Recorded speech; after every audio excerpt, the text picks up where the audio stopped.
परिभाषाएं हैं इसमें अलंकार, कर्ण, मीन, खटका, मुर्की, गमक, ग्राम, मूर्छना, आलाप, तान।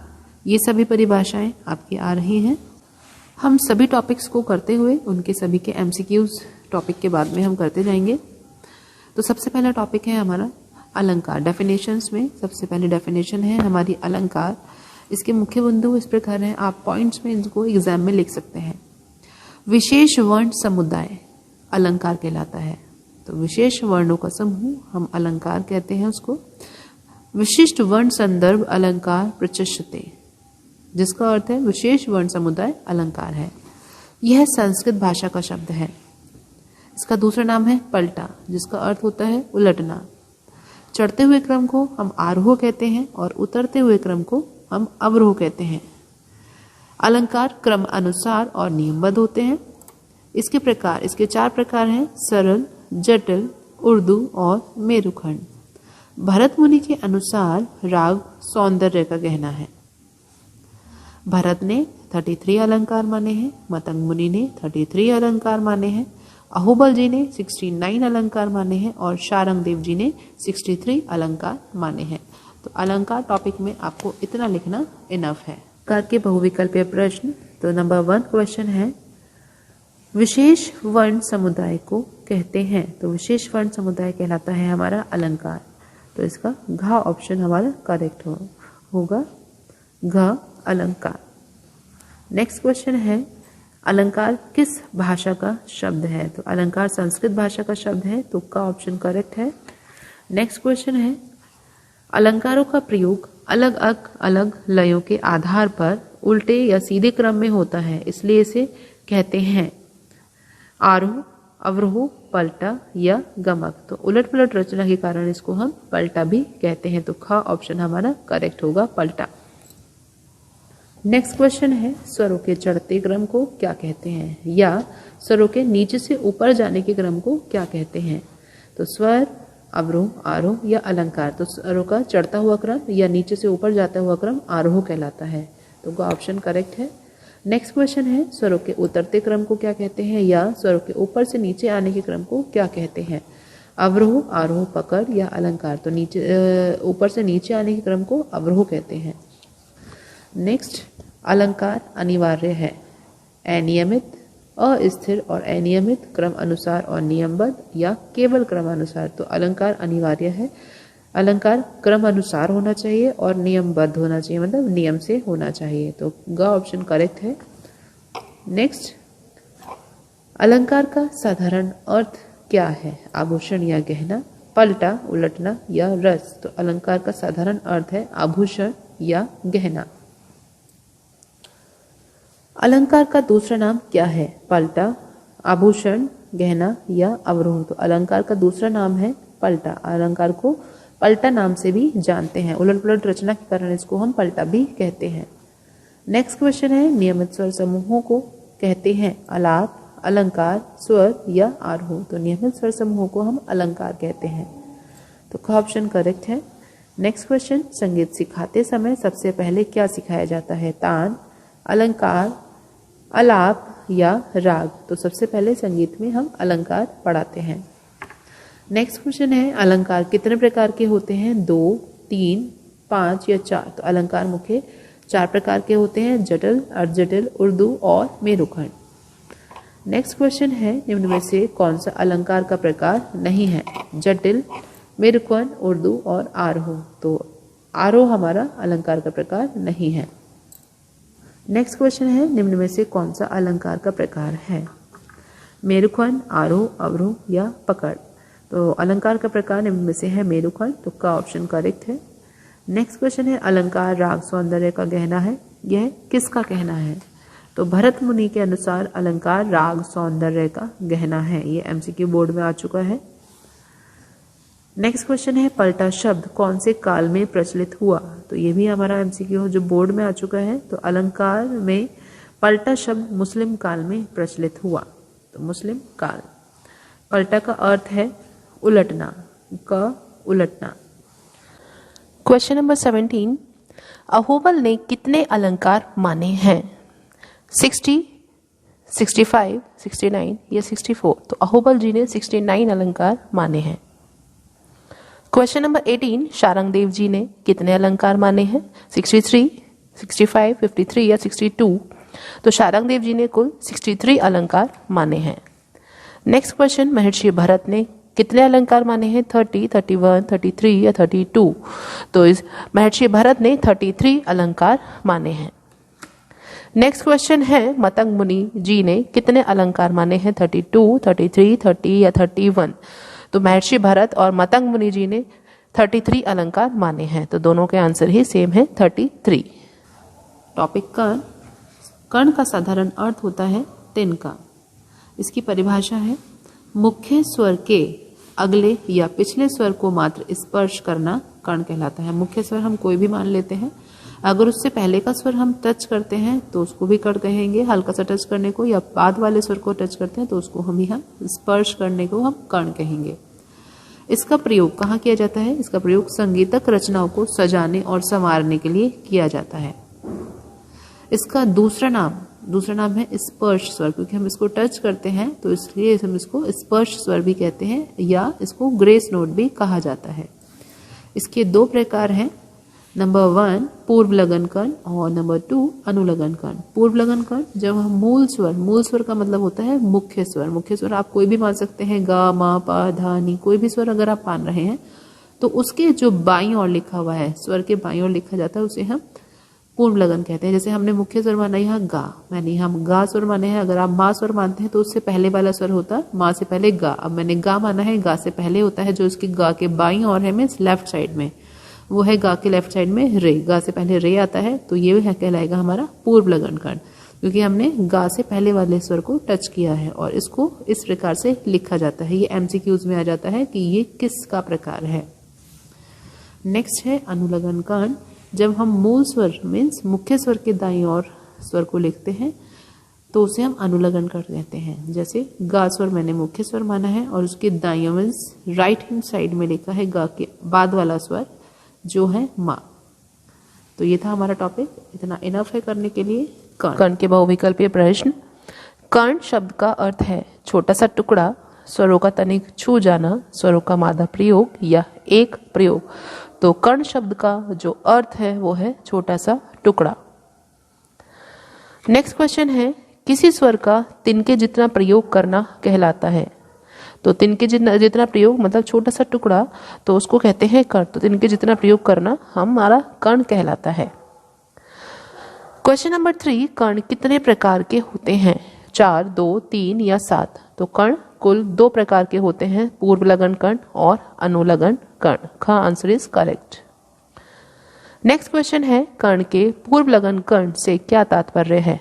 मुख्य या मूल स्वर से पहले स्वर को छूना, मुख्य या मूल स्वर से बाद में स्वर को छूना, दोनों का छोटा सा प्रयोग या कर्ण को पूर्णतः गाना। तो पूर्व लगन कर्ण का मतलब है पूर्व वाला मतलब पहले वाला स्वर। तो मुख्य या मूल स्वर से पहले वाले स्वर को छूना इसका सही आंसर है। नेक्स्ट क्वेश्चन है, कर्ण के अनुलगन कर्ण से क्या तात्पर्य है? मुख्य या मूल स्वर से पहले स्वर को छूना, मुख्य या मूल स्वर से बाद में स्वर को छूना, दोनों स्वरों का छोटा सा प्रयोग या कर्ण को पूर्णतः गाना। तो अनुलगन कर्ण का मतलब होता है स्वर के जो बाद, मुख्य स्वर के जो बाद वाला स्वर है उसे छूना। तो मुख्य या मूल स्वर से बाद में जो स्वर होता है उसको स्वर को छूना अनुलगन कर्ण कहलाता है। नेक्स्ट क्वेश्चन है, कर्ण के स्वर को हम किस प्रकार पुकारते हैं? स्पर्श स्वर, अलंकारिक प्रयोग या कर्ण स्वर। तो कर्ण स्वर को हम इन सभी नामों से पुकार सकते हैं। तो इसका आंसर है ये सभी। नेक्स्ट क्वेश्चन है, कर्ण स्वर को अन्य किस नाम से पुकारते हैं? दीर्घ स्वर, स्पर्श स्वर, मूल स्वर या स्वर। तो कर्ण स्वर को अन्य स्पर्श स्वर के नाम से पुकारते हैं। नेक्स्ट क्वेश्चन है, मुख्य स्वर के अगले या पिछले स्वर को मात्र स्पर्श करना कहलाता है? खटका, मुर्की, कर्ण या ग्राम। तो अगले या पिछले स्वर को केवल स्पर्श करना हमारा कर्ण कहलाता है। नेक्स्ट क्वेश्चन है, पूर्व लगन कर्ण मूल स्वर के किस ओर लिखे जाते हैं? दाईं ओर, बाईं ओर, ऊपर या नीचे। तो पूर्व लगन कर्ण मूल स्वर में मुख्य स्वर कोई भी, जैसे हमने पा मान लिया, इससे पहले जो लिखा जाता है तो ये हमारे बाईं ओर मीन्स लेफ्ट साइड में होता है। तो बाईं ओर लिखा जाता है, तो इसका सही आंसर है बाईं ओर। नेक्स्ट क्वेश्चन है, अनुलग्न कर्ण मुख्य या मूल स्वर के किस ओर लिखे जाते हैं? बाईं ओर, दाईं ओर, नीचे या ऊपर? तो अनुलग्न कर्ण दाईं ओर लिखे जाते हैं। जैसे मुख्य स्वर हमने मां माना है तो उसके राइट साइड मीन्स उसके बाद में हम अनुलग्न कर्ण को लिखते हैं, तो ये वाला साइड है हमारा दाईं means right side.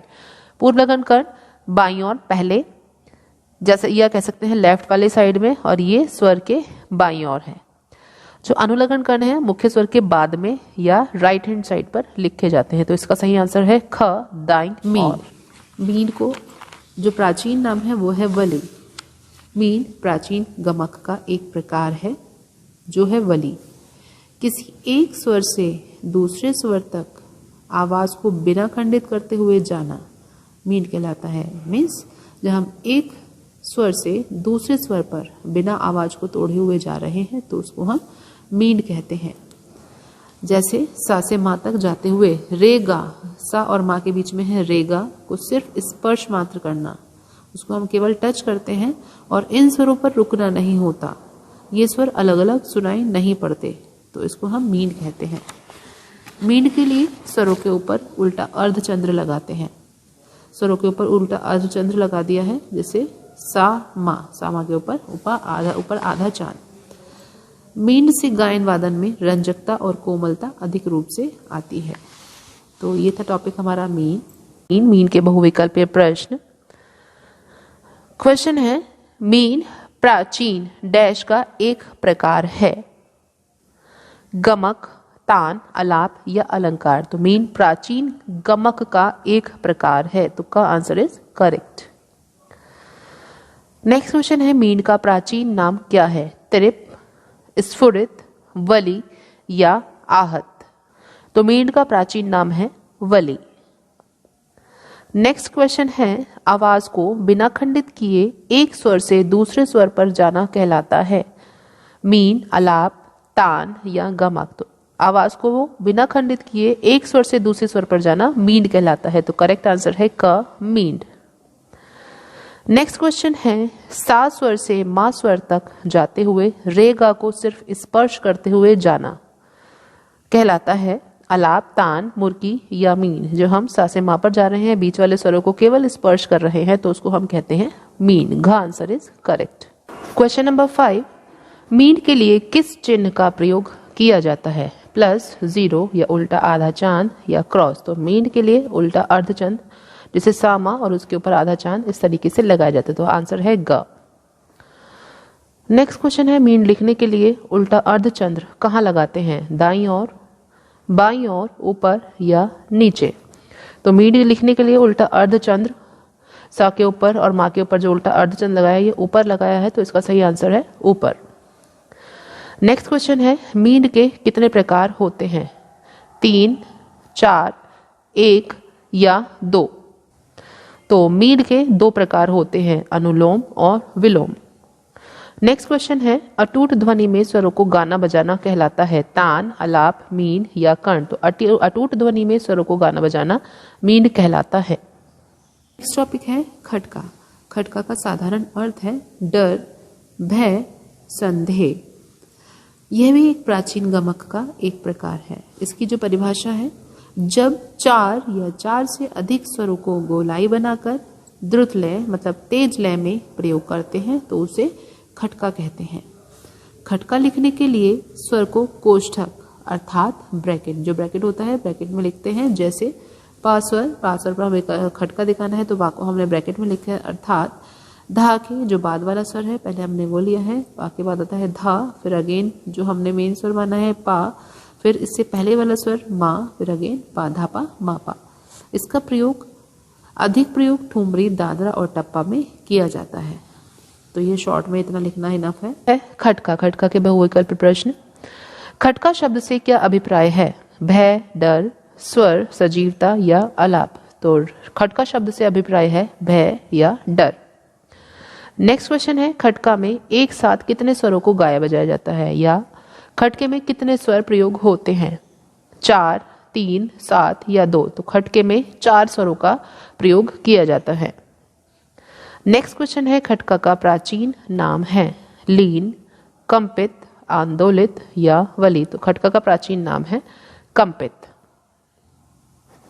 Next question है खटका प्राचीन डैश का एक प्रकार है। तो खटका प्राचीन गमक का एक प्रकार है। तो सही आंसर है क, गमक। नेक्स्ट क्वेश्चन है स्वरलिपि में खटका दिखाने के लिए किस प्रकार लिखा जाता है? सा रे और छोटा सा नीचे गा, सा मा और ऊपर आधा चांद, पा को ब्रैकेट में, या गा और छोटा सा ऊपर राइट साइड में मा। तो खटका दिखाने के लिए स्वरों को ब्रैकेट में लिखा जाता है। तो सही आंसर है ग, पा स्वर को ब्रैकेट में जो किया हुआ है। नेक्स्ट क्वेश्चन है खटका दिखाने के लिए स्वर को लिखा जाता है 4 स्वरों को अलग अलग, मुख्य स्वर के दाईं ओर, मुख्य स्वर के बाईं ओर या ब्रैकेट के अंदर। तो खटका दिखाने के लिए स्वर को ब्रैकेट के अंदर लिखा जाता है जैसे यहां दिखाया गया है। तो सही आंसर है घ, ब्रैकेट के अंदर। नेक्स्ट क्वेश्चन है कोष्टक ब्रैकेट का प्रयोग किसके लिए होता है? मीन, खटका, कर्ण या मुर्की। तो ब्रैकेट का प्रयोग खटका के लिए किया जाता है। नेक्स्ट टॉपिक है मुर्की। मुर्की का साधारण अर्थ होता है कानों में डाली जाने वाली मुर्की। इसका प्राचीन नाम है स्फुरति। यह भी प्राचीन गमक के अंतर्गत आता है। इसमें 3 स्वरों को तेज गति में गाया जाता है। खटका था जब 4 या 4 से अधिक स्वरों को गोलाई बनाकर द्रुत लय में गाए जाते हैं, और इसमें 3 स्वरों को तेज गति में गाते हैं। और इसके लिखने का तरीका है 3 स्वर है सा, रे और थर्ड वाला स्वर हमने छोटा सा नीचे लिखना है, या रे नी और छोटा सा स्वर नीचे लिखेंगे। इसका प्रयोग भी ठुमरी, दादरा और टप्पा खटका की तरह इसमें किया जाता है। खटका में भी ठुमरी, दादरा और टप्पा में इसका प्रयोग किया जाता है, और मुर्की में भी ठुमरी, दादरा और टप्पा में प्रयोग किया जाता है। इसके एग्जाम्पल्स अच्छे से करेंगे क्योंकि एग्जाम्पल्स देकर पूछा जाता है ये किसके अंतर्गत आता है, या मैचिंग में भी आ जाता है। जैसे सारे और छोटा सा सा आ जाएगा, और सभी के एग्जाम्पल देके उनको मैच करना होगा। मुर्की, मुर्की के बहुविकल्पीय प्रश्न। प्रश्न नंबर 1, मुर्की क्या है? स्वर, अलंकारिक प्रयोग, आलाप या ताने। तो मुर्की एक अलंकारिक प्रयोग है। नेक्स्ट क्वेश्चन, मुर्की में कितने स्वर का गायन होता है? 4, 2, 3 या 1। तो मुर्की में 3 स्वरों का गायन किया जाता है। नेक्स्ट, मुर्की का प्रयोग संगीत के किन प्रयोगों में होता है? आलाप, तान, राग या ये सभी। तो मुर्की का प्रयोग संगीत में आलाप, तान और राग इन सभी में किया जाता है। तो आंसर है ये सभी। नेक्स्ट क्वेश्चन है स्वरलिपि में मुर्की दिखाने के लिए स्वरों को किस प्रकार लिखा जाता है? तो स्वरलिपि में मुर्की दिखाने के लिए स्वरों को पा ब्रैकेट में, सा रे और छोटा सा नीचे सा रे ऊपर तीसरा स्वर गा, या इनमें से कोई नहीं। तो स्वरलिपि में मुर्की दिखाने के लिए स्वरों को इस प्रकार से लिखा जाता है। बड़े स्वर लिखने के बाद छोटा सा स्वर नीचे लिख दिया जाता है। नेक्स्ट क्वेश्चन है मुर्की का प्राचीन नाम है वली, लीन, कंपित या स्फुरित। तो मुर्की का प्राचीन नाम है स्फुरित। नेक्स्ट टॉपिक है गमक। गमक शब्द की उत्पत्ति संस्कृत के गम धातु से हुई है, जिसका अर्थ है चलना। पंडित शारंगदेव जी अपने ग्रंथ संगीत रत्नाकर में लिखते हैं, स्वरस्य कंपो गमकः श्रोत्रचिद सुखा वह। अर्थात स्वरों के ऐसे कंपन को गमक कहते हैं जो श्रोता के चित्त को सुख देता है। नंबर 3, जब स्वरों को गंभीरता पूर्वक गाया या बजाया जाता है तो उसको हम गमक कहते हैं। तो ये सभी डेफिनेशन आपको एमसीक्यूज के लिए भी तैयार करनी है। तो गंभीरता पूर्वक स्वरों को गाया बजाने जाने पर उसको हम क्या कहते हैं? तो उसको हम गमक कहते हैं। स्वरों के कंपन को क्या कहते हैं? जो श्रोता के चित्त को सुख देता है तो उसको भी हम गमक कहते हैं। गायन में गमक निकालने के लिए हृदय पर जोर पड़ता है। स्वर को विशेष प्रकार से हिलाया डुलाया जाता है और उसको आंदोलित किया जाता है। प्राचीन काल में गमक के 15 प्रकार माने गए हैं। तो हमें अगर ये क्वेश्चन आता है, ये क्वेश्चन हर बार आ रहा है अभी, कि गमक के कितने प्रकार माने गए हैं या प्राचीन काल में गमक के कितने प्रकार माने गए हैं। तो प्राचीन काल में या हमें नॉर्मल पूछते हैं तो भी गमक के हमारे 15 प्रकार माने गए हैं। ये 15 प्रकार आपको लर्न करने हैं क्योंकि ये बीच में से आ सकते हैं। जैसे आंदोलित, लीन, प्लावित, ये ज़्यादा डीपली करने की जरूरत नहीं है, केवल नेम इनफ है। आंदोलित, लीन, प्लावित, कंपित स्फुरित तिरिप, वली कुरुला, मुद्रित गुम्फित हम्फित, त्रिभिन्न आहत उल्लसित, नामित और मिश्रित। तो एक बार ये जरूर देख लें, क्योंकि आपका पूछा जाता है निम्न में से यह किसका प्रकार है। जैसे कि उसमें पूछा जाएगा वली और कुरुला, यह किसका प्रकार है, तो यह गमक का एक प्रकार है। या गमक का कौन सा एक प्रकार नहीं है, 3 प्रकार दे दिए जाएंगे और एक गलत दे दिया जाएगा। तो आपको जब तक पता नहीं होगा कि ये किसका प्रकार है और कौन सा प्रकार इसका नहीं है, तब तक आप नहीं पहचान सकेंगे। गमक, गमक के बहुविकल्पीय प्रश्न। प्रश्न नंबर 1, गमक शब्द की उत्पत्ति किस धातु से हुई है? गमः, गम, गमक या गोम। तो गमक शब्द की उत्पत्ति गम धातु से हुई है, तो आंसर इज गम। नेक्स्ट क्वेश्चन है, गमक का अर्थ क्या होता है? उठना, बैठना, चलना या फिरना। तो गमक का अर्थ होता है चलना। नेक्स्ट क्वेश्चन है, प्राचीन काल में गमक के कितने प्रकार माने गए थे? या पंडित शारंगदेव जी ने गमक के कितने प्रकार माने हैं? 15, 10, 9 या 12। तो इसका सही आंसर है 15 प्रकार। नेक्स्ट क्वेश्चन है, सरस्य कंपो गमकः श्रोत्र चित्त सुखा वह। गमक की निम्न परिभाषा किस संगीतकार ने दी है? अहोबल, महर्षि भरत, फैयाज खां या पंडित शारंगदेव जी। तो स्वरस्य कंपो गम के श्रोत्र चित्त सुखा वह, यह परिभाषा पंडित शारंगदेव जी द्वारा दी गई है। नेक्स्ट क्वेश्चन है, गमक की विशेषता तथा गमक के कितने प्रकार हैं? स्वरों का कंपन 12 प्रकार, स्वरों का वक्र रूप 19 प्रकार, स्वरों का कंपन 15 प्रकार, स्वरों का कोमल रूप और 15 प्रकार। तो गमक की विशेषता है स्वरों का कंपन और गमक के प्रकार हैं 15 प्रकार। तो आंसर ग इज करेक्ट। नेक्स्ट क्वेश्चन है, निम्न में से कौन सा गमक का प्रकार नहीं है? वक्र, वली, आहत और कंपित। तो गमक का वली भी एक प्रकार है, कंपित भी एक प्रकार है और आहत भी एक प्रकार है, लेकिन वक्र गमक का कोई प्रकार नहीं है। तो इसका आंसर है क वक्र। नेक्स्ट क्वेश्चन है, निम्न में से कौन सा गमक का एक प्रकार है? बराबर, सूत, कुरुला, संचारी। तो निम्न में से गमक का एक प्रकार है, बराबर एक प्रकार नहीं है, सूत भी कोई प्रकार नहीं है, संचारी भी कोई प्रकार नहीं है। गमक का प्रकार है कुरुला। तो सही आंसर है ग कुरुला। नेक्स्ट क्वेश्चन है, गमक का एक प्रकार कंपित को आधुनिक काल में किस नाम से जाना जाता है? तो कंपित को आधुनिक नाम में खटका नाम से जाना जाता है। नेक्स्ट क्वेश्चन है, गमक का एक प्रकार स्फुरित का आधुनिक नाम क्या है? तो स्फुरित का आधुनिक नाम है गिटकरी। गिटकरी को स्फुरित भी कहते हैं। नेक्स्ट क्वेश्चन है, गमक का एक प्रकार वली आधुनिक नाम क्या है? गमक वली का आधुनिक नाम क्या है? गुम्फित, कर्ण या मीन। तो इस मीन या खटका। तो वली का आधुनिक नाम है मीन। आधुनिक काल में मीन नाम से जाना जाता है। ये मीन टॉपिक में भी हम पढ़ चुके हैं। नेक्स्ट क्वेश्चन है, गमक का एक प्रकार आहत का आधुनिक नाम क्या है? कर्ण, आहत, कंपित या नामित। तो गमक का एक प्रकार आहत का आधुनिक नाम है कर्ण। नेक्स्ट क्वेश्चन है, गमक का एक प्रकार कुरुला का आधुनिक नाम क्या है? आधुनिक काल में किस नाम से जानते हैं? वली, नामित, कंपित या घसीट। तो कुरुला का आधुनिक नाम है घसीट। नेक्स्ट क्वेश्चन है, आंदोलित और लीन किसके प्रकार है? अलंकार, तान, आलाप या गमक। ये दोनों गमक के एक प्रकार हैं। नेक्स्ट क्वेश्चन है, कंपित और प्लावित किसके प्रकार हैं? गमक, तान, आलाप या मीन। कंपित और प्लावित भी गमक के ही एक प्रकार हैं। नेक्स्ट टॉपिक है ग्राम। इसका साधारण अर्थ है गांव या देहात।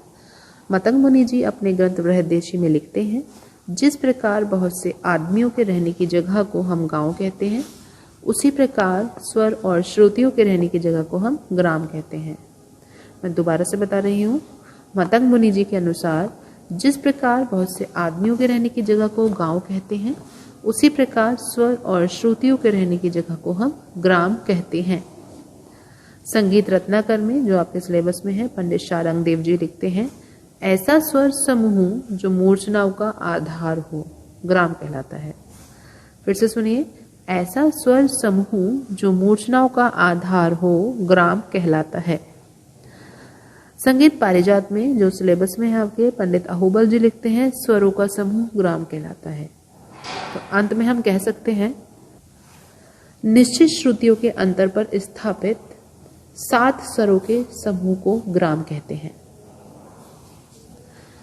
ग्राम के प्रकार, ग्राम के 3 प्रकार हैं। नंबर 1 षडज ग्राम, नंबर 2 मध्यम ग्राम, नंबर 3 गांधार ग्राम।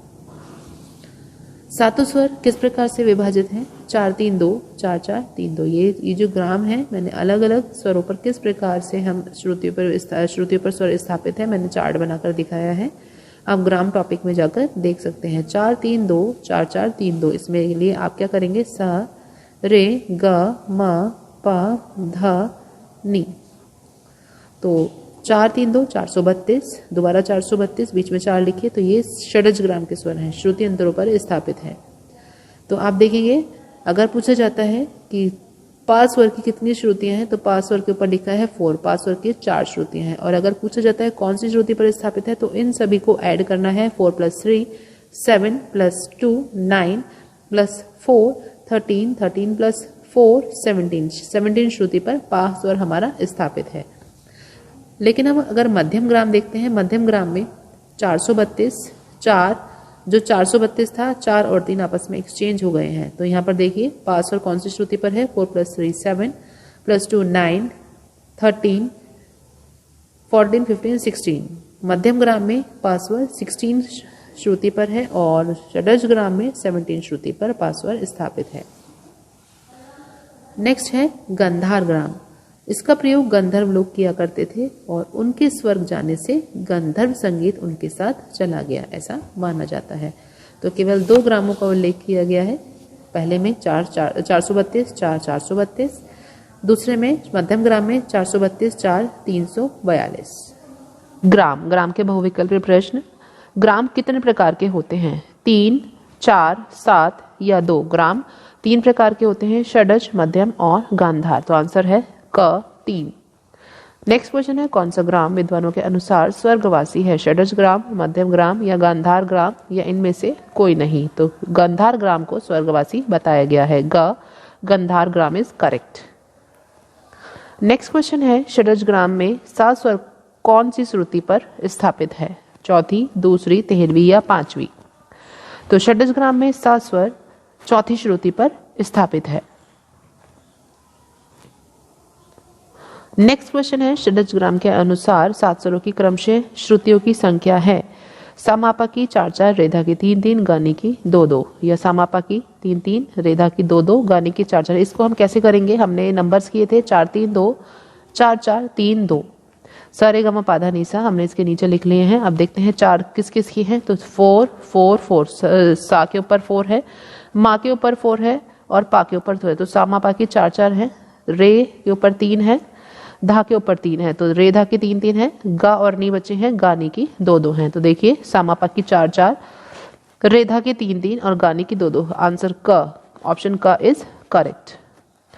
नेक्स्ट क्वेश्चन है षडज ग्राम की एक श्रुति उतार देने पर प्राप्त ग्राम है? तो 4-3-2, 4-4-3-2 ये हमारी हो जाती है षडज ग्राम। अगर हम इसमें हम आपस में एक्सचेंज कर दें, यहाँ पर 3 आ जाएगा और यहाँ पर 4 आ जाएगा, तो हमारा कौन सा ग्राम बन जाएगा? तो एक श्रुति उतार, षडज ग्राम की एक श्रुति उतार देने पर हमारा मध्यम ग्राम बन जाता है। तो आंसर हमारा होगा ग, मध्यम ग्राम। नेक्स्ट है मध्यम ग्राम में पंचम कौन सी श्रुति पर स्थापित है?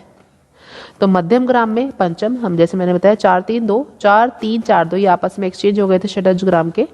तो यहाँ पर हमारा जो मध्यम है माँ आ रहा है यहाँ पर। तो कौन सी? 4 + 3 7, 7 + 2 9, 9 + 4 13, 13 + 3 16, 16 श्रुति पर हमारा स्थापित है। और षडज ग्राम में 17 श्रुति पर हमारा पा स्थापित है। तो इसका हमारा आंसर है ख 16। नेक्स्ट क्वेश्चन है निश्चित श्रुतियों के अंतर पर स्थापित 7 स्वरों के समूह को कहते हैं? श्रुति, ग्राम, स्वर और मूर्छना। तो निश्चित श्रुति पर स्थापित 7 स्वरों के समूह को कहते हैं हम ग्राम। नेक्स्ट षडज ग्राम का श्रुति क्रम है 3-4-2, 4-4, 3 2 4 3 2 4 4 3 2, तो हमारा षडज ग्राम था 4 3 2 432 4 432, तो ये हमारा खा ऑप्शन इज करेक्ट। नेक्स्ट मध्यम ग्राम का श्रुति क्रम है 4 3 2 4 4 3 2, ये हमारा षडज ग्राम का है। 3 4 2 3 हमारा नहीं है, इसमें शुरू में 3 है, ये भी नहीं है, तो 4 3 2 4 3 4 2 हमारा घा ऑप्शन करेक्ट है। नेक्स्ट क्वेश्चन है मध्यम ग्राम में धा स्वर कौन सी श्रुति पर स्थापित है? 13वीं, 19वीं, 20वीं या 18वीं? तो धा देखिए 4 3 2 4 3 4 2, तो धा स्वर हमारा पा इसके नीचे है, वो 4 के नीचे है। अब देखते हैं कौन सी श्रुति पर स्थापित है। तो 4 + 3 7 + 2 9, 4 + 4 13, 13 + 3 16, 16 + 4 20, तो 20 श्रुति पर हमारा मध्यम ग्राम में धा स्वर स्थापित है। नेक्स्ट टॉपिक है मूर्छना। मूर्छना मूर्छ धातु से उत्पन्न हुई है। मूर्छना का अर्थ है चमकती या उभरती हुई वस्तु। भरत मुनि और पंडित शारंग देव जी के अनुसार 7 स्वरों के क्रम अनुसार आरोह अवरोह करने को मूर्छना कहते हैं। लास्ट ईयर का एमसीक्यू है। क्रम अनुसार आरोह अवरोह करने को क्या कहा जाता है? क्रम अनुसार आरोह अवरोह करने को मूर्छना कहा जाता है। तो यह परिभाषा पंडित शारंग देव जी के अनुसार और भरत मुनि जी के अनुसार दी गई है। मूर्छना के प्रकार शारंग देव जी के अनुसार मूर्छना के प्रकार हैं 4 प्रकार हैं इसके: शुद्ध, अंतर संहिता, काकली संहिता और अंतर काकली संहिता। तो ये 4 प्रकार मेनली माने गए हैं, ये भी आपको लर्न करने हैं। मूर्छना के लक्षण, जो इसकी विशेषताएं हैं, मूर्छना ग्राम पर आश्रित होती है। यह भी एमसीक्यू में आया हुआ है कि मूर्छना किस पर आश्रित होती है, तो मूर्छना ग्राम पर आश्रित होती है। मूर्छना के स्वर क्रमबद्ध होते हैं। मूर्छना संपूर्ण होती है और किसी विशेष स्वर से शुरू होती है। तो नंबर 1 ग्राम पर आश्रित, स्वर क्रमबद्ध, संपूर्ण होती है और किसी विशेष स्वर से शुरू होती है। मेन इसमें जो नोट है वो है हर ग्राम से 7-7 मूर्छनाओं की रचना होती है। तो 3 ग्राम है तो हमारी 21 मूर्छनाएं टोटल मानी गई हैं। तो और हर ग्राम से पूछा जाए तो हर ग्राम से 7-7 मूर्छनाएं उत्पन्न होती हैं। अब मूर्छना के बहुविकल्पीय प्रश्न। प्रश्न 1, मूर्छना में कितने स्वर आवश्यक है? 7 स्वर, 13 स्वर, 11 स्वर या 3 स्वर? तो मूर्छना में 7 स्वरों का होना आवश्यक है। नेक्स्ट क्वेश्चन है मूर्छना का उत्पत्ति केंद्र बताइए। ग्राम, श्रुति, स्वर या आलाप? तो मूर्छना का उत्पत्ति केंद्र है ग्राम। नेक्स्ट क्वेश्चन है मूर्छना में स्वरों की संख्या बताइए। 7, 13, 12 या 15? तो मूर्छना में स्वरों की संख्या है 7। का option is correct. Next question है ग्रंथकारों ने हर ग्राम की कितनी कितनी मूर्छनाओं की हर ग्राम से कितनी कितनी मूर्छनाओं की उत्पत्ति मानी है? तो हर ग्राम से 7-7 मूर्छनाओं की उत्पत्ति इन्होंने मानी है। षडज मध्यम गांधार, तो हर ग्राम से इन्होंने 7-7 मूर्छनाओं की उत्पत्ति मानी है। नेक्स्ट क्वेश्चन है मत्सरी, कृता, रजनी, उत्तर मंद्रा किस ग्राम की मूर्छनाएं हैं? तो ये हमारी षडज ग्राम की मूर्छनाएं हैं। तो का option is correct. Next question है मार्गी, पोरवी, सौविरी, हरिणाश्वा किस ग्राम की मूर्छनाएं हैं? षडज ग्राम, गांधार ग्राम, मध्यम ग्राम या इनमें से कोई नहीं? तो मार्गी, पोरवी, सोविरी ये मध्यम ग्राम की मूर्छनाएं हैं। नेक्स्ट क्वेश्चन है मूर्छना शब्द किस धातु से बना है? गम, मूर्छ, मच्छ या इनमें से कोई नहीं? तो मूर्छना शब्द मूर्छ धातु से बना है। का option is correct. Next question है मूर्छना डैश पर आश्रित होती है? स्वर, ग्राम, अलंकार या श्रुति? तो मूर्छना ग्राम पर आश्रित होती है। नेक्स्ट क्वेश्चन कितने स्वरों के आरोह अवरोह करने को मूर्छना कहते हैं? तो 7 स्वरों के आरोह अवरोह करने को मूर्छना कहा जाता है। तो ग option is correct. Next question है षडज और मध्यम ग्राम से कितनी कितनी मूर्छनाएं मिलती हैं? तो षडज और मध्यम ग्राम से कुल 7-7 मूर्छनाएं मिलती हैं। तो ग option is correct. Next question है पंडित शारंग देव जी ने मूर्छना के कितने प्रकार माने हैं? 2, 3, 4 या 7? तो पंडित शारंग देव जी ने मूर्छना के कुल 4 प्रकार माने हैं। मूर्छना का अर्थ होता है स्वर, लय, आरोह अवरोह या ताल? तो मूर्छना का अर्थ होता है आरोह अवरोह। नेक्स्ट टॉपिक है आलाप। आलाप भाव प्रधान होता है। किसी भी गायन वादन का प्रारंभ अगर किया जाता है तो उसका प्रारंभ आलाप द्वारा ही किया जाता है। अगर कोई तालबद्ध आलाप है तो वह गीत के बीच में गाया जाता है। ताल रहित आलाप जो ताल में बंधा हुआ नहीं होता है उसका प्रयोग गीत से पहले किया जाता है। राग का स्वरूप आलाप द्वारा ही प्रस्तुत किया जाता है। राग के मुख्य स्वरों का विलंबित लय में विस्तार आलाप कहलाता है। इसके जो प्रकार हैं प्राचीन काल में इसके 2 प्रकार माने गए हैं और आधुनिक काल में इसके 4 प्रकार माने गए हैं। तो अगर नॉर्मली पूछा जाता है तो आपको आधुनिक काल में 4 प्रकार माने गए हैं। आलाप के जो भाग हैं वो हैं 4 भाग हैं, स्थायी, अंतरा, संचारी, आभोग। आलाप से क्या क्या चीजें दर्शाई जाती हैं? आलाप से राग की जाति, स्वरूप और चलन दर्शाया जाता है। आलाप प्रधान गायन शैली कौन सी है? विलंबित ख्याल गायन शैली। यह आलाप प्रधान गायन शैली है। आलाप और तान में केवल लय का अंतर होता है। तो ये था हमारा टॉपिक आलाप के बहुविकल्पीय प्रश्न। राग का गायन वादन प्रारंभ किससे किया जाता है? आलाप से, सीधे बंदिश से, तानों से या आलाप व तान से। तो राग का गायन वादन आलाप द्वारा किया जाता है, तो का option is correct. Next question है, राग के मुख्य स्वरों को धीमी गति में गाना अथवा राग के मुख्य स्वरों का विलंबित लय में विस्तार करना कहलाता है? तान, आलाप, अलंकार या मीट। तो इसका सही आंसर है आलाप। नेक्स्ट क्वेश्चन है, गायक या वादक राग का स्वरूप कैसे प्रस्तुत करता है? आलाप द्वारा, बोलों द्वारा, तानों द्वारा या भाव द्वारा। तो गायक या वादक राग का स्वरूप आलाप द्वारा प्रस्तुत करता है, तो सही आंसर है क, आलाप द्वारा। नेक्स्ट क्वेश्चन है, आलाप होता है रस प्रधान, कला प्रधान, भाव प्रधान या क और ख दोनों। तो आलाप होता है भाव प्रधान। नेक्स्ट क्वेश्चन है, ताल रहित आलाप गीत में कहाँ गाया जाता है? गीत या गत से पहले, गीत या गत के बाद में, गीत या गत के बीच में या कहीं भी। तो ताल रहित आलाप जो ताल में बंधा हुआ नहीं है वो गीत या गत से पहले गाया जाता है। नेक्स्ट क्वेश्चन है, तालबद्ध आलाप जो ताल में बंधा हुआ आलाप है कहाँ गाया जाता है? तो यह हमारे गीत या गत के बीच में गाया जाता है, तो इसका सही आंसर है ख, गीत या गत के बीच में। नेक्स्ट क्वेश्चन है, नोम तुम का आलाप किसके कितने भागों में विभाजित है? तो नोम तुम का आलाप 4 भागों में विभाजित है, स्थायी, अंतरा, संचारी, आभोग। नेक्स्ट क्वेश्चन है, आलाप कितने प्रकार के होते हैं अथवा प्राचीन काल के अनुसार आलाप कितने प्रकार के होते हैं? तो आलाप के अगर नॉर्मल आपसे प्रकार पूछे जाते हैं तो इसका आप आंसर देंगे 2, और प्राचीन काल में पूछे तो उसका आंसर भी होगा हमारा 2। कौन कौन से? आकार में और नोम तोम में। नेक्स्ट क्वेश्चन है, आलाप से क्या क्या दर्शाया जा सकता है? राग की जाति, राग का स्वरूप, राग का चलन या उपयुक्त सभी। तो आलाप से इन सभी चीजों को दर्शाया जा सकता है, जैसे जाति, स्वरूप, चलन, इन सभी चीजों को दर्शा सकते हैं, तो सही आंसर है हमारा उपयुक्त सभी। नेक्स्ट क्वेश्चन है, आलाप किस किस तरह गाया जा सकता है? आकार के आलाप, शब्द के आलाप, नोम तोम के आलाप या उपयुक्त सभी। तो इन सभी तरीके से आलाप को गाया जा सकता है, तो सही आंसर है उपयुक्त सभी। नेक्स्ट क्वेश्चन है, कौन सी गायन शैली आलाप प्रधान होती है? विलंबित ख्याल, द्रुत ख्याल, उपयुक्त दोनों या उनमें से कोई नहीं। तो इसका सही आंसर है आलाप प्रधान गायन शैली होती है विलंबित ख्याल की, तो सही आंसर है का, विलंबित ख्याल। नेक्स्ट क्वेश्चन, आलाप और तान में किसका अंतर होता है? श्रुति, लय, स्वर या राग। और आलाप और तान में केवल लय का अंतर होता है, तो सही आंसर है ख, लय। नेक्स्ट टॉपिक है तान। तान का अर्थ होता है विस्तार करना, इससे गीत का विस्तार होता है।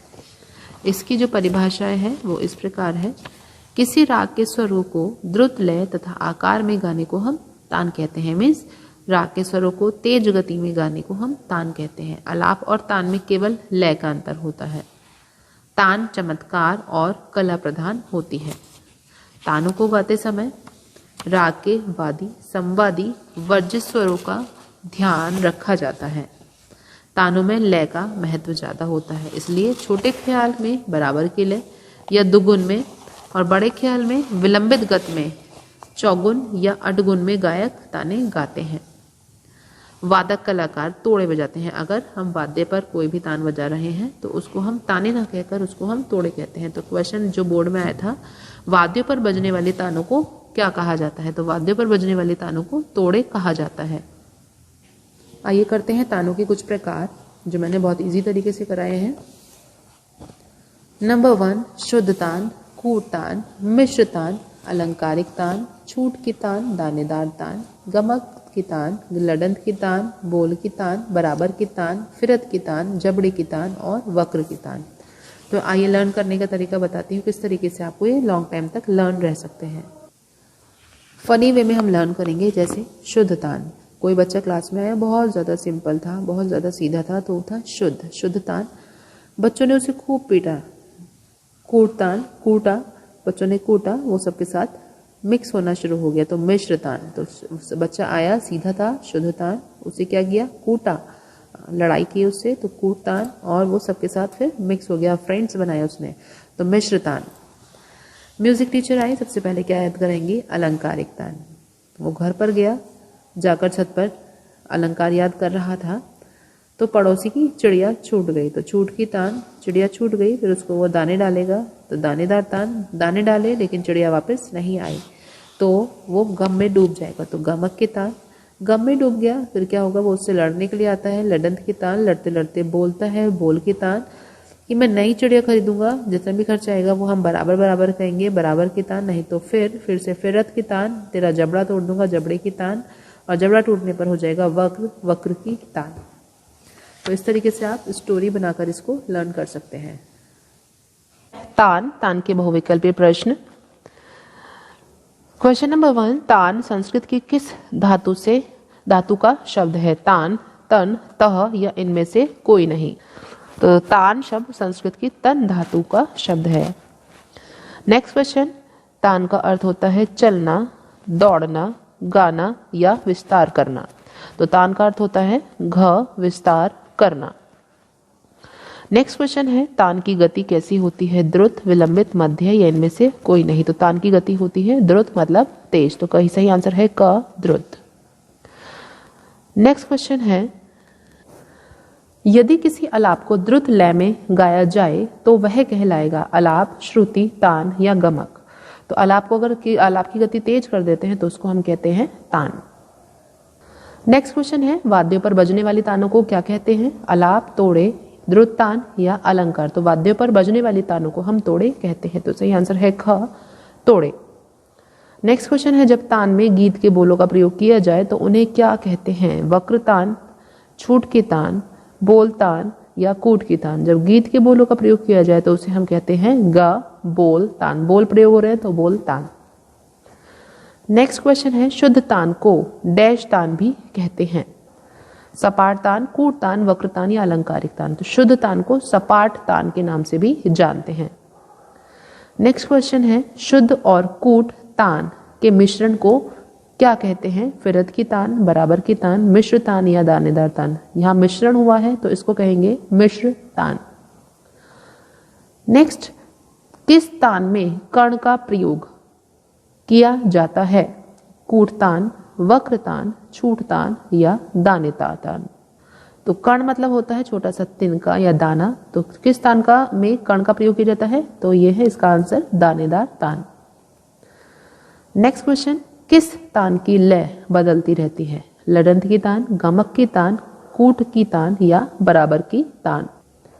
तो लडंत की तान की लय बदलती रहती है। नेक्स्ट क्वेश्चन है, आलाप और तान में किसका अंतर होता है? श्रुति, लय, स्वर या राग।